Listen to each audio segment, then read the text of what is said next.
નમસ્કાર મિત્રો, વોટ ગુજરાતી સમાચાર ટીવી યુટ્યુબ ચેનલમાં આપનું હાર્દિક સ્વાગત છે. મિત્રો, દેશ અને દુનિયાભરના તમામ તાજા સમાચાર સૌથી પહેલા જોવા માટે અત્યારે જ સબસ્ક્રાઇબ કરી લેજો. મિત્રો, અત્યારે સૌથી મોટા દુઃખદ સમાચાર સામે આવી રહ્યા છે. જી હા, આપણે જણાવી દઈએ કે અત્યારમાં ખૂબ જ મોટા દુઃખદ સમાચાર સામે આવી રહ્યા છે. મિત્રો, આપણે જણાવી દઈએ કે અત્યારમાં રાજસ્થાનમાં જીવલેણ બની ગરમી પારો 50 ને પાર પહોંચ્યો.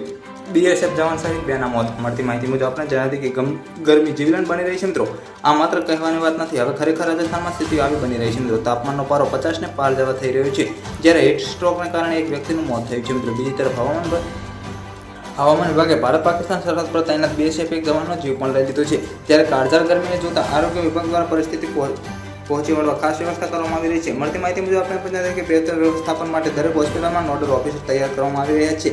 મળતી માહિતી મુજબ આપણે જણાવીએ કે હવામાન કેન્દ્ર જયપુરમાં જણાવ્યા અનુસાર છેલ્લા 24 કલાકમાં જોધપુર, બિકાનેર અને કોટા વિભાગમાં ઘણી જગ્યાએ હીટવેવને કારણે હીટવેવ નોંધવામાં આવી રહ્યા છે. મિત્રો, સમયગાળા દરમિયાન ફલોદીમાં મહત્તમ તાપમાન 49.8 ડિગ્રી સેલ્સિયસ નોંધાયું હતું, જે સામાન્ય કરતાં 6.8 ડિગ્રી સેલ્સિયસ વધુ છે. રાજ્યમાં ગરમીનો અંદાજ એ વાત પરથી લગાવી શકાય છે કે ગઈકાલે રાત્રે કોટામાં લઘુત્તમ તાપમાન 36 ડિગ્રી સેલ્સિયસ નોંધાયું હતું, જે સામાન્ય કરતાં 5.0 ડિગ્રી સેલ્સિયસ વધુ છે.